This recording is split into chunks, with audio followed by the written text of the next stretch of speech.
Hello, and welcome. Today's topic of discussion, security. Security protects your crops, like pumpkins. It also protects your Muffalo meat and your non-meat meat. It protects your bedroom from the horror of the outside. And if you're human, it might even protect all your fleshy bits. So today's focus is defense.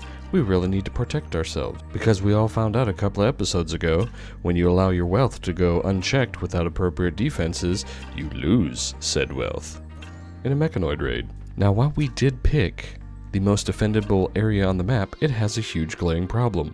There's a lot of swamp. Sure, we could just put a Killbox down here, but what's the fun in that?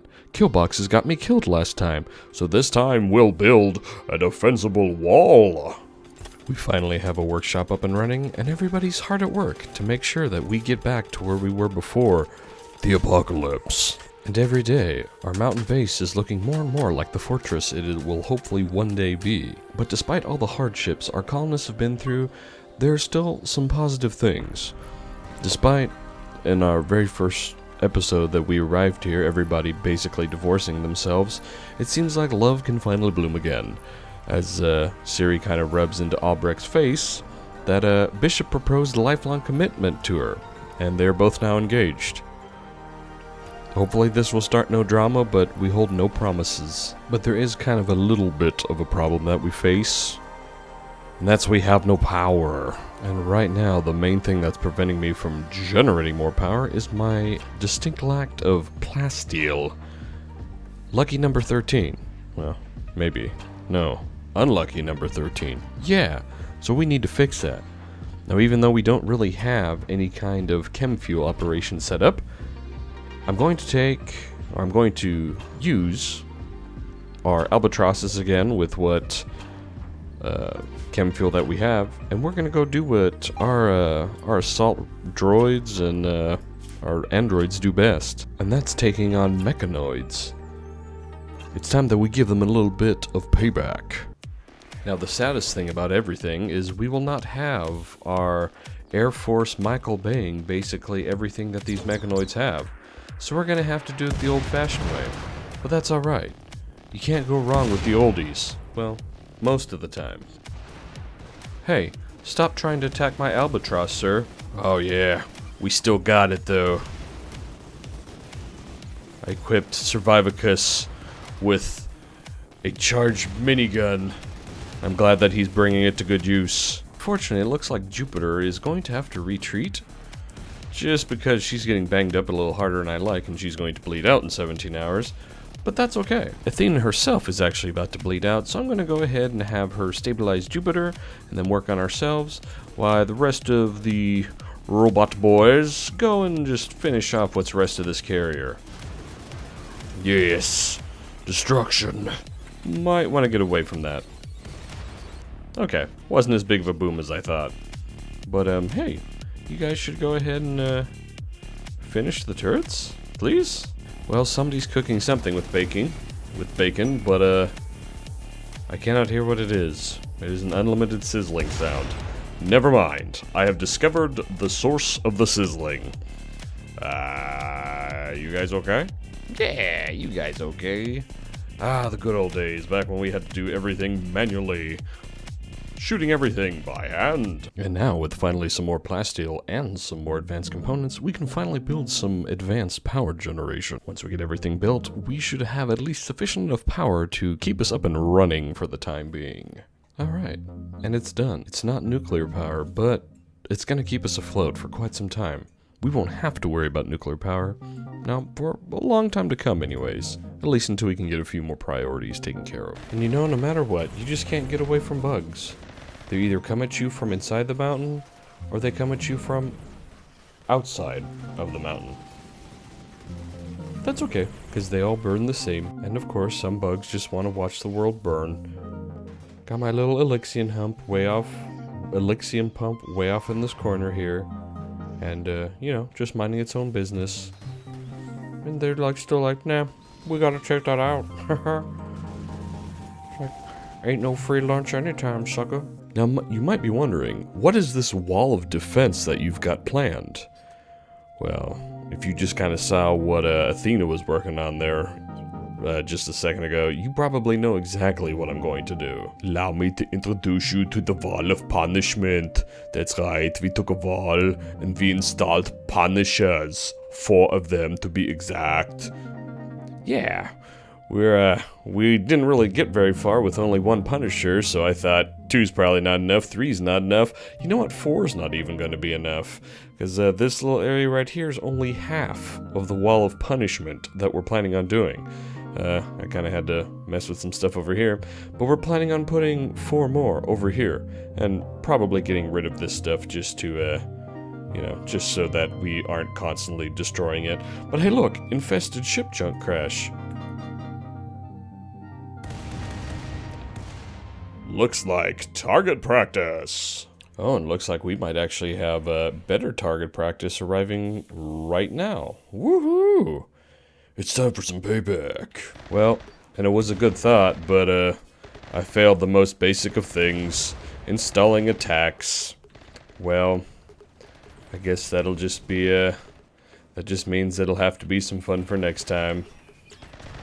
You got lucky this time, mechanoids. Because now it just means I gotta come out and bash your faces in mano-y-mano. Except more like robo-y-robo. Why do you mechanoids have to be so mean too? Huh? Were the bugs destroying my Helixian pump not enough? Well, at least the good news is at least the wall of punishment is working somewhat as intended. As Jupiter comes out and puts out a fire. Alright, checklist, go. We got sacks. We got tacks. We got PPC for days. Punishers to send sabot shells your way. It's time for target practice. And you know, now that I think about it, we have 14 infested ship chunks, and I think like half of them came down before, and I didn't deal with them. So, this might be a problem. Hopefully, half of a wall of punishment is good enough. We're about to find out. Time is finally upon us. Jupiter will get a little closer out of here.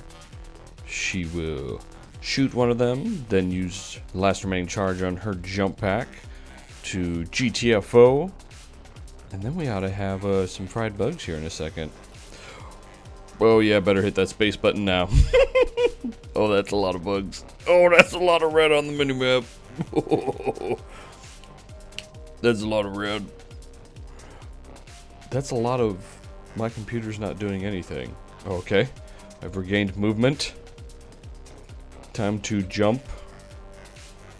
And then stand right there.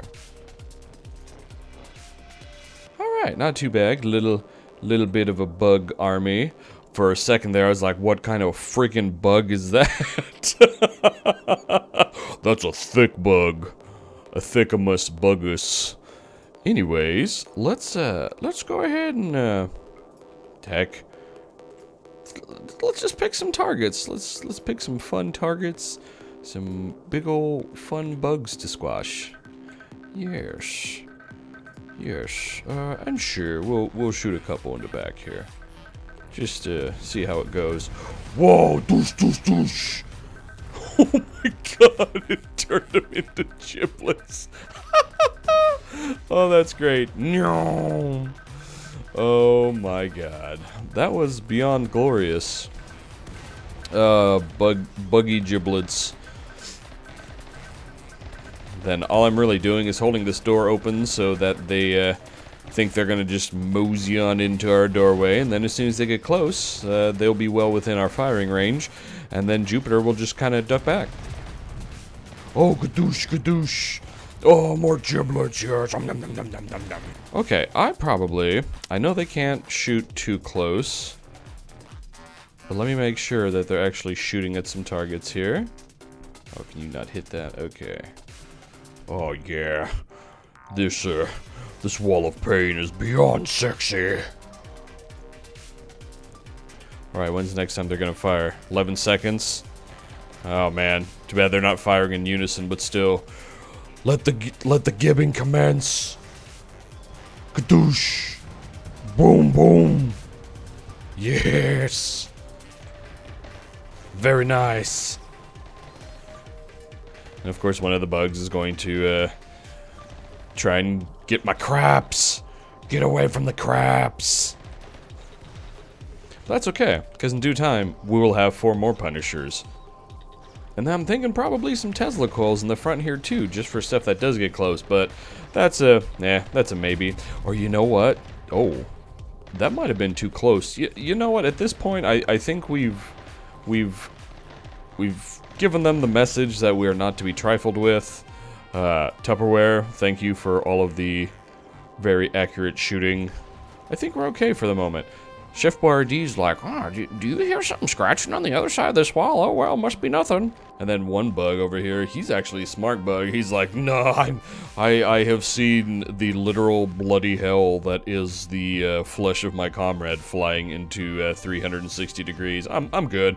I'm gonna just go attack this wall over here. You guys mind your own business. Oh, the glorious battlefield, it's on fire. Glorious.